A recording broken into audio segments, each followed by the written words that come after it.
Like, oh my god, guys, watching and dreaming was so good. Well, first of all, hi, welcome to my channel. How are you? I hope you're fine. So, yes, watching and dreaming, it's kind of over, and it's like so sad. When all of this happened, like, I didn't sign up for this. I'm still like, I have the hope that in 1 month they will tell it like, haha, April's Fool Days.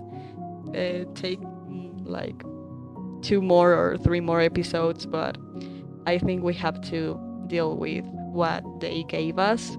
So today I'm going to make, first I'm going to make a recapitulation of all of the things that happened, and then I'm going to give like my personal opinion and a review because I have so many things to say. So let's start. Yay! And a little parenthesis, you will be seeing a fan art in this video, like the speed paint. And if you want to see it, I will be really glad if you go to my Twitter that will be attached in the description. So yeah, if you want to see it and give it some love, go to Twitter. Thank you.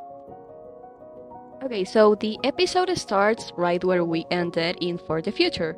All the Earth, or well, the Titan, starts to tremble, and then one by one our beloved Hex Squad starts to be nearly kidnapped. Except for Luz because we know she's about to suffer a lot. Hell yes. Shout out to Willow trying to reach Hunter's hand. Got to love that, like a little bit of Huntlow. But then we hear a voice that was never heard before, and that is the one of the Titan, King's dad. And he's telling Luz that she has to wake up. Then, as we saw in the trailers, we see Luz being dressed as Bellas in his castle. And obviously starts to panic when she sees like all the dead people. Like, I can really don't blame her. What the fuck was that? But after that, she immediately sees Amity. And all is really off because instead of being her awesome girlfriend, she is blaming her for everything that has occurred. A thing that we know Amity wouldn't do, like, ever. To sum up, Era and King have sort of the same nightmares. Era with having hurt her dad again and being captured, like that scene hurt a lot. And King saw all his dead siblings, like, what the fuck, Bellas? This is child abuse. Like, if you like to see your dead sibling is one thing, but stay away from King. Then we return with Luz, and we really see an incredibly graphic exposure of all her traumas and insecurities. Willow is attached to her guilt of ruining the future of her friends. Gus is attached to the guilt of making her friends lose their families. And Hunter, well, I think it's pretty obvious, him losing his policeman and Luz earning a new one. And Postdata, Zeno made an incredible work with this stuff. Like, I love him so much and I love his work. I met Flapjack. He was more than a palisman. He was my best friend. And then I lost him, helping you. All the conflict is solved when Amity says that she challenges Luz to a witches battle. Like, a witches battle? What is that? I have never heard about her. In this way is how Luz manages to realize that she is inside a nightmare, because she obviously knows the big nerd that Amity is and how she would never misquote their favorite book. The puppetified Hex Squad wakes up and tells Luz that she has to wake up by turning on the light, her light glyph. This is introduced in the other half of the episode, but glyphs are actually the language of the Titan, so it makes sense that a glyph could take down the Collector's magic, having in mind they are more powerful than them. This is when Luz appears to be in a really strange dimension with lots of toys and kind of galaxies. This could be like the playground of the Collector. In that same place, she finds King and Ida, and they have a really heartwarming reunion. We Are you not really here? Get over here, you witch! We even see Ida crying. It's super beautiful. They even get to know String Bean, and they talk really briefly about the events of the last 2 episodes. But the happiness stops because we see Rain Bellas? Rellas? Well, I don't know, with the collector. Obviously, all the plan of making Ida, Luz, and King live a real nightmare was the plan of Bellas. And again, he manipulates the collector after finding out that the Titan is still alive and they are utterly powerful. The collector kind of teleports to where the old family is and he starts to complain to King why he replaced them, but also trying to convince them to be their friends. We also find out that he really doesn't know what mortality means to mortals, which is going to be a focal point to the collector's evolution as a character. After this, we see Relos like really weak, and I like a lot how they portray this scene because it does lots of justice to Rain as a character. Okay, I am going to open a little parenthesis. We've always known Rain is an extremely powerful witch. Nevertheless, we didn't really got to see it because all the episodes where they were shown, they either ended in extreme danger or were saved by Ida. So it makes me incredibly happy that they had such a protagonist role in this special, even to the point that Belos admits that they had always been annoyingly powerful. We have to remember that Belos possessed Hunter and he needed Flapjack to literally revive. However, Rain managed to free himself from Belos and even continue fighting even when they were being consumed from the inside. And okay, here stops the appreciation monologue toward Rain. Let's continue. Immediately we see the Hex Squad puppetify in the archives. We see how Amity's hand starts to slightly move. I know that they are transforming into puppets, but their design looks so good. I love the colors. Okay, so here is when we get all this montage of the collector playing games, which I really think it's so funny. I was so scared that the finale was going to be full of drama, but this made me laugh so hard. Also, a good reference to El Chavo. After playing marbles, they play Jenga, but time after time the collector loses, making him realize that he cannot win alone. They stop the games and start crying, to which Luz goes with them and try to have a dialogue in which she tries to help him. Here we unlock a lot of the collector backstory. The archivist, his siblings, wanted to get rid of him, so they sent him to play with the Titans, the same ones that started to disappear, and consequently the last Titan trapped him thinking he was the responsible.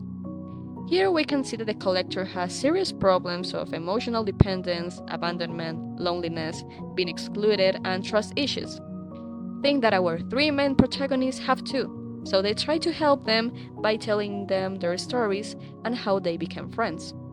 Also, the voice acting here is so good. Like, oh my god, the cast of voice actors is so fucking incredible. Like, shout out to the voice actor of the collector. They are so good. Who's they? The archivists, my siblings. Oh, let's play a game, they said. Let's play hide and seek. But hey, the happiness stops again because our little lovely Bellas loves attention, huh? We see that Bellas arrives at his old castle searching for the Titan's heart. Because hell yes, we were right, Bellas is going to possess the Titan, guys! Rain tries to stop him, like almost dying. They are so brave for this. But Bellas is a little asshole that loves to annoy people, so he gets to the heart and possesses it with his goopy, slimy, horrible, horrendous, slimy thingy. Yay! But don't worry, Amity managed to make her first glyph.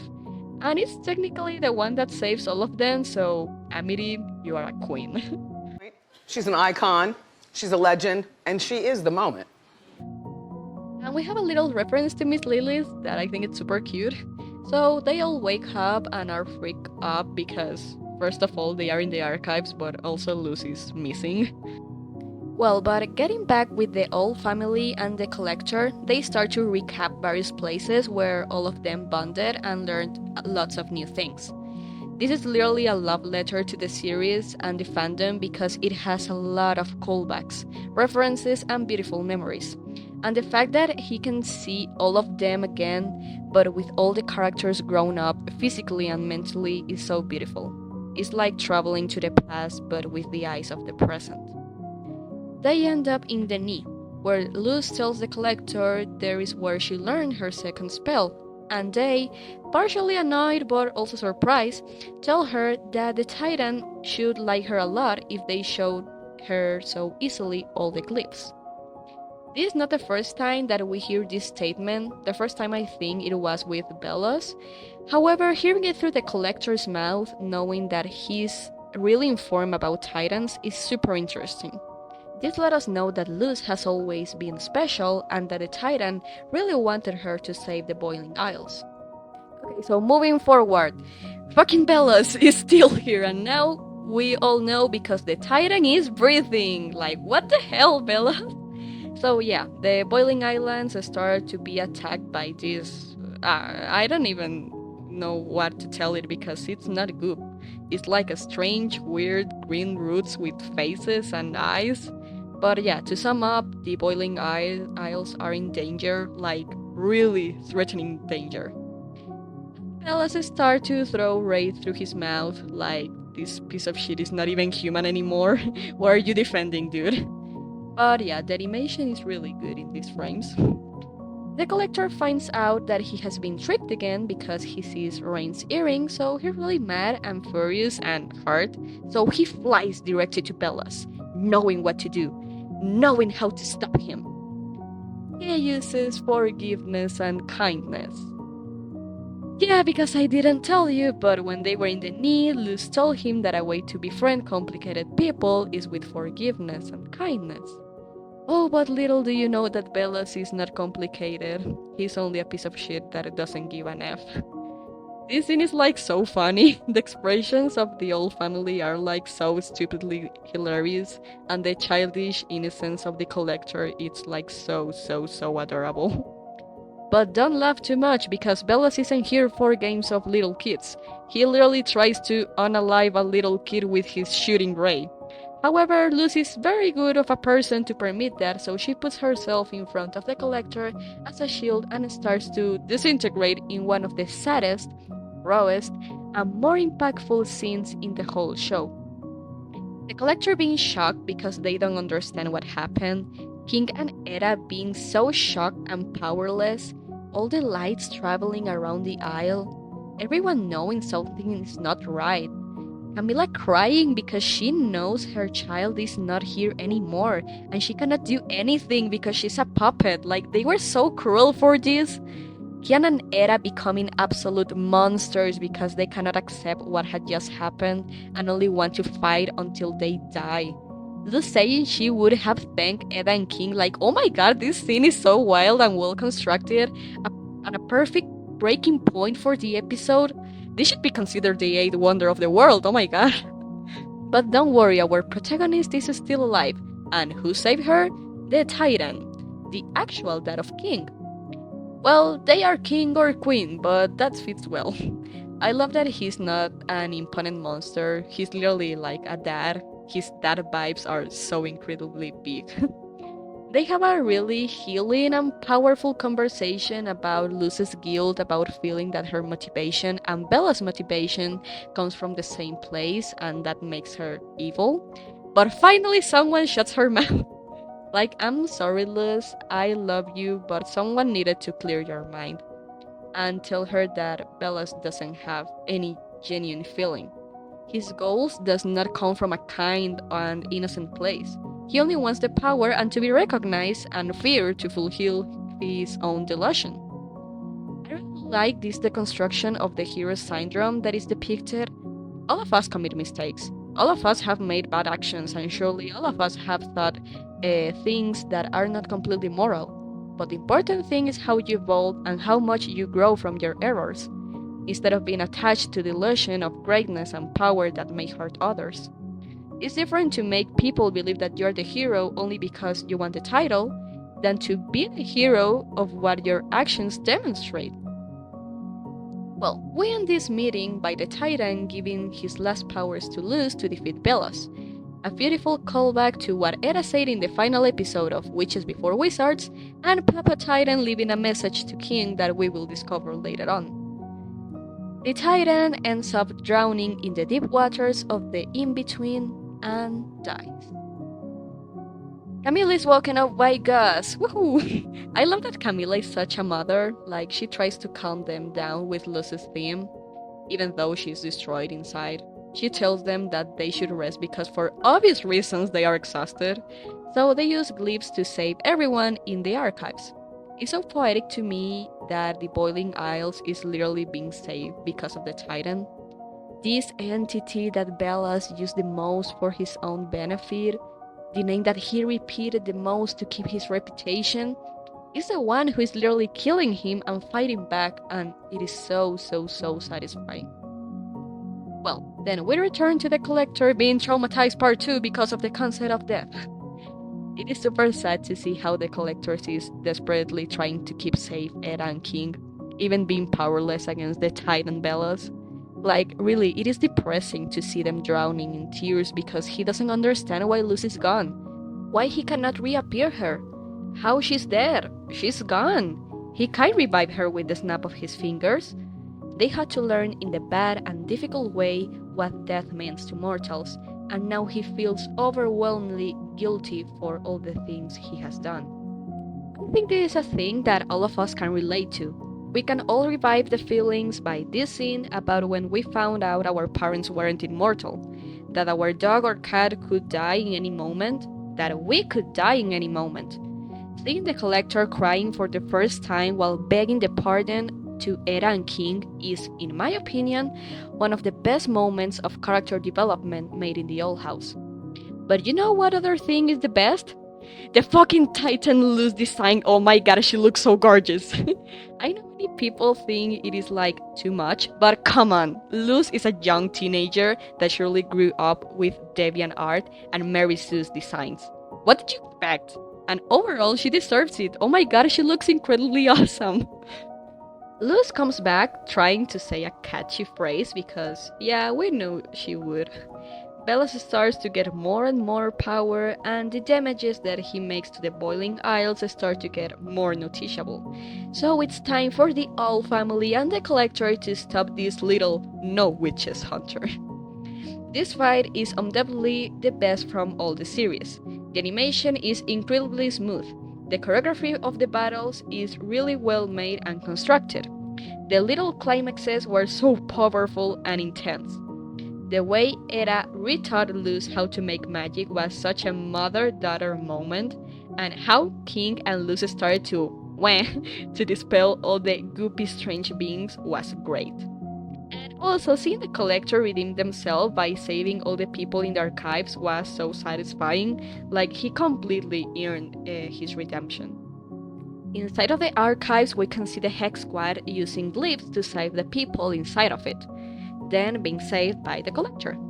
It was so full circle to see the Collector wanting so deeply to save the people inside the archives, taking into consideration he was the one who put all of them inside it. The place that was first seen as a threat to people became the only place where they could be safe, and it was all thanks to the Collector's will to make the right decision. And shout out again to Hunter wanting to make the Willow Saber 2.0 and this little look between them like I know what you are. Okay, sorry. We get this beautiful panoramic view after this scene from the Boiling Isles, obviously as a callback of Witches Before Wizards, where they found out where is the root of all the problem. And where is it? From the heart! That has to be one of the most insane references of all time. Like, all the hype and the joy in Eda's and King's faces were unspeakable. Then they go directly to the heart, and who's there? Rain singing Eda's Requiem. Like, I know this scene is super sad and depressing, but knowing that Rain, almost dying, hanging in the wall, was singing such a significant song for Eda and them, it's so special to me. So Eda frees them and literally fills their face with little kisses. This scene is so cute and cheesy and romantic, like I love Raeda so much. Okay, anyways, Luz reminds everyone that they are staying out of time, so with no time to lose, lose. Okay, yeah, I'll stop. They go to beat the ass of Bellas with the cleanest, smoothest, and gosh better animation of the whole series. Like, oh my god, the person that animated this, give them an Oscar right now. Please, I'm begging to you.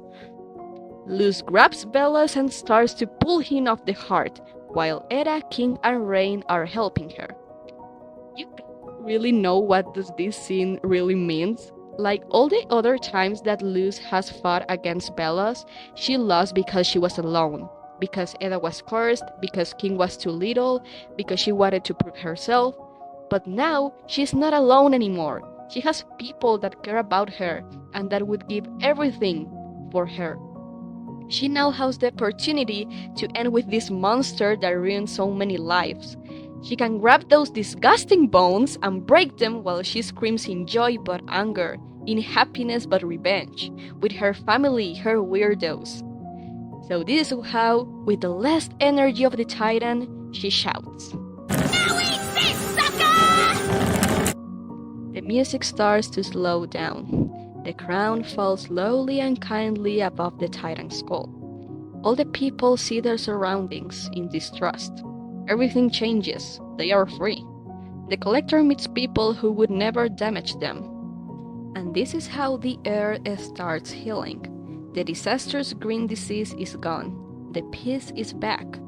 The smiles return. The glow in the eye shines harder than ever. The fear goes away. The abuser is fading to the sky.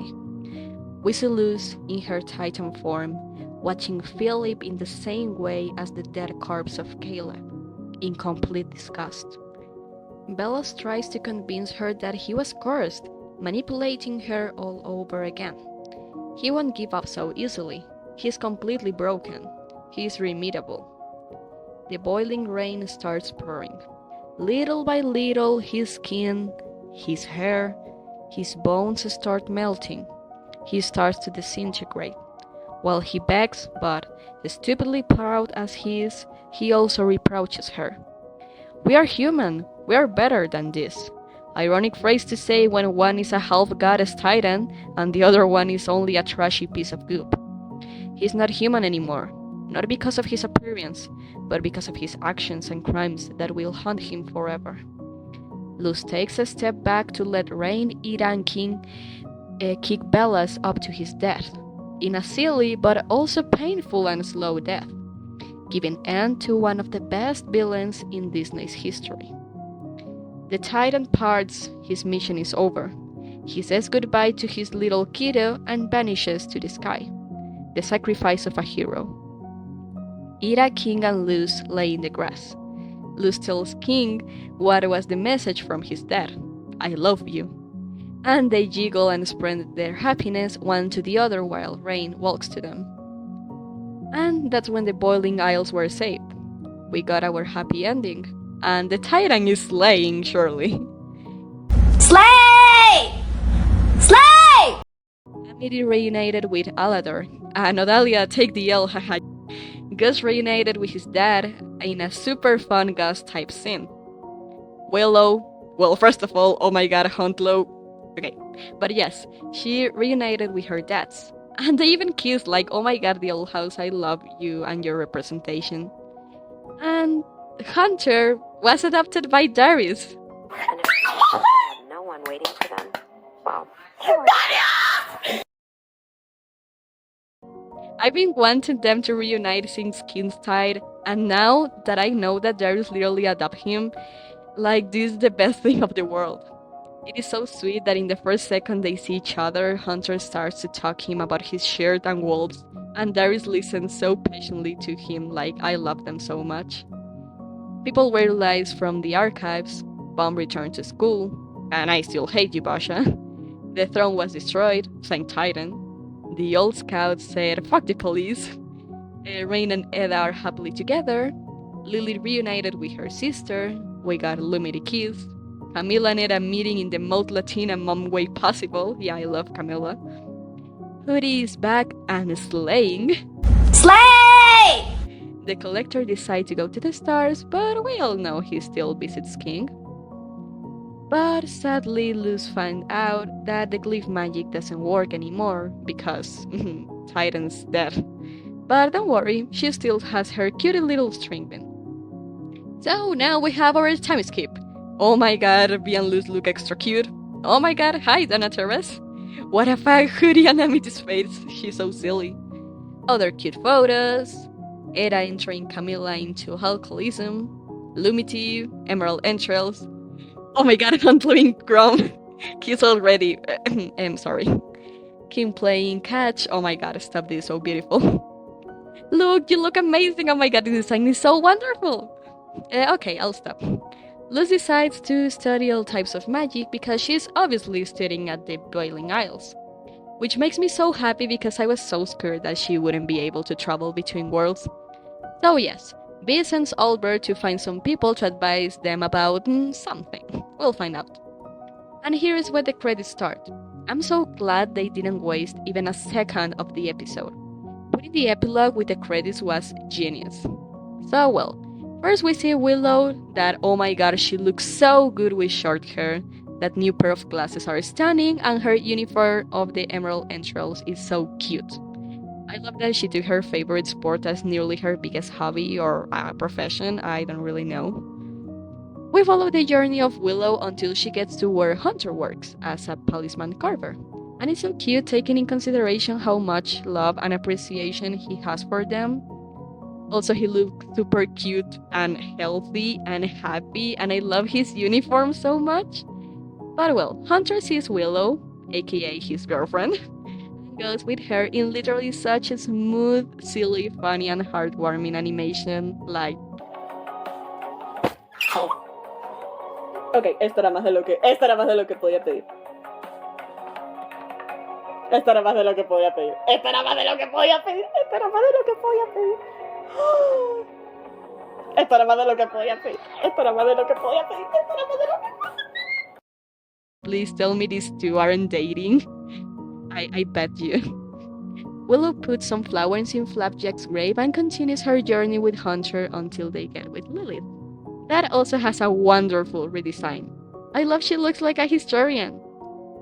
We also see Maddie, who is rocking his now real mustache. And guess who appears? Amity! She looks extremely beautiful. Like, oh my god girl, you got such a good glow up. I also like a lot her new body type because I have one really similar, so it's always well received the representation. So yeah, we can also see that her relationship with Lilith has healed and evolved a lot, so that's nice. I'm sure she's her maternal figure right now. And we have Harpy Lilith, and that's so awesome. Then they pass nearby the school where we see Bum? That colors look suspicious. Nah, but anyways, Bum in that outfit slays. Also, shout out to Dana and Rebecca. Finally, the nerd and technology lover Alador can do something to help society. How cool it is to be the person that literally invented the military to be the one that can disappear sigils. And yes, we have Aladari's canon. Like, out of all the things, these two are canon. Like, I've always shipped them, but I didn't think they were going to be this brave. And I'm sorry, but the animation looks so goofy and so funny. Also, shout out to Rain, you're an icon. Rain, you're the moment, and you look so good with that new outfit.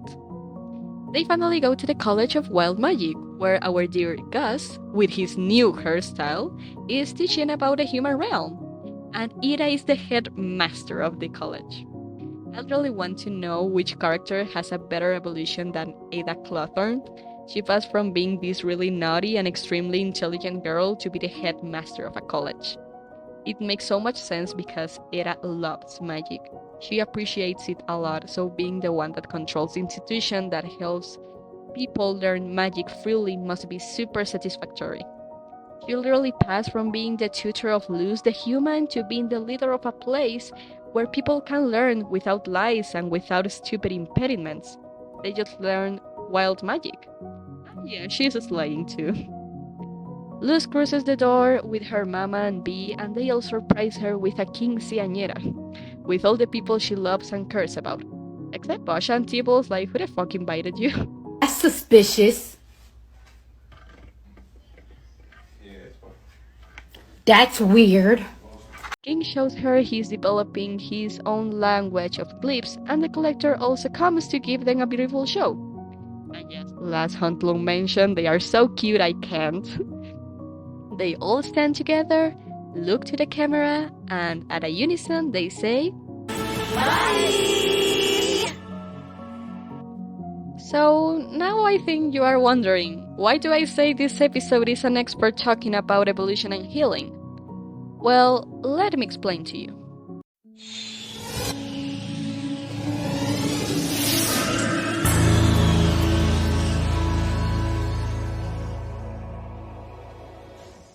This was the episode of Luz, King, Ida, and the Collector. It was mostly focusing on them. When Luz died, she really didn't die. She only let one part of herself that was damaging her, Lusura. The books of Asura were a shield for Luz to escape the reality that his father was gone. But it also fulfilled her mind with the idea that good people are only good. And that's where part of her insecurities started respecting Bellas. Lusura was this archetype of perfection, of the hero, of the savior, of the heroine that never commits errors, that only spreads love, even to the enemy. We see her die with her costume, and I don't think that is a coincidence, because when she returns to life, she's dressed with a completely different costume, almost the contrary, but with the same charm. She made it hers. She isn't that little girl that helped Philip by the surname of Lusura. She's the more mature Luz, the human that stares into her abuser's eyes while he's melting to death. I love this deconstruction of the character because it doesn't expect that the hero is only sugary-hearted and will help his enemy until the end. And on the other hand, it doesn't expect that the villain will be redeemed and will magically change. It shows the other side of the coin, where sometimes bad people die because of their actions, without second chances. Killing Bellas didn't make her as bad as him. So yes, Lusura actually died, to let Luz evolve, heal, and advance. The Collector on the other side is another character that obviously evolved in this episode a lot. Having to deal with that face to face helped him to understand that he was not only playing. Them wanting to go to the stars, and maybe it's a hot take, is a really clear sign of gained maturity and willing to heal, and I really like it. He can obviously continue having contact with his friends, but he also wants some space for himself to reflect. Now that he knows what crying is, it can be really useful for them because he has a healthy and not damaging way of releasing their emotions. And also, seeing how people aren't scared of him anymore may be a good sign for him to start their auto-acceptance. He's not alone anymore, or misunderstood, or abandoned. He has friends and people to rely on and trust, which is really sweet and a good way to end his character. We met King as a really childish and narcissist character, so that's why it's so awesome seeing him giving Francois to the Collector, showing with this little action how much he has matured and evolved, and how much he appreciates the Collector. Also, seeing his dad, even if it was for the last time, must have been extremely satisfactory for him, healing the scar of being abandoned. Ida and Rain had been evolving throughout all the series, but defeating Bellas must have been the best sensation of the world. Not because of them, but because their kids are safe. Ida has always had this maternal instinct of protecting her little childs, so imagine how much peace does it brings to her to know they'll be safe. Almost unimaginable. The same thing with Rain. We know they have always cared a lot about Ida's safety, so knowing that she won't be chased anymore by the law or being threatened by Bellas must give them so much satisfaction. So we all know they ended together, closing the cycle, healing together, and entering into a new stage in their lives. So watching and dreaming was really awesome, to sum up. It was the perfect ending to a magnificent series, and I really liked that it was so cheesy, sugary, light-hearted, and sweet. I will miss this series so much. I've been so little time in the fandom, but it meant a lot to me. It helped me in all this pandemic thing and to accept myself as a bisexual person. So yeah, thanks Dana, thanks crew, thanks all the people, thanks Huntlow for being my comfort ship. And well, the thing I didn't like though, where is Bartholomew?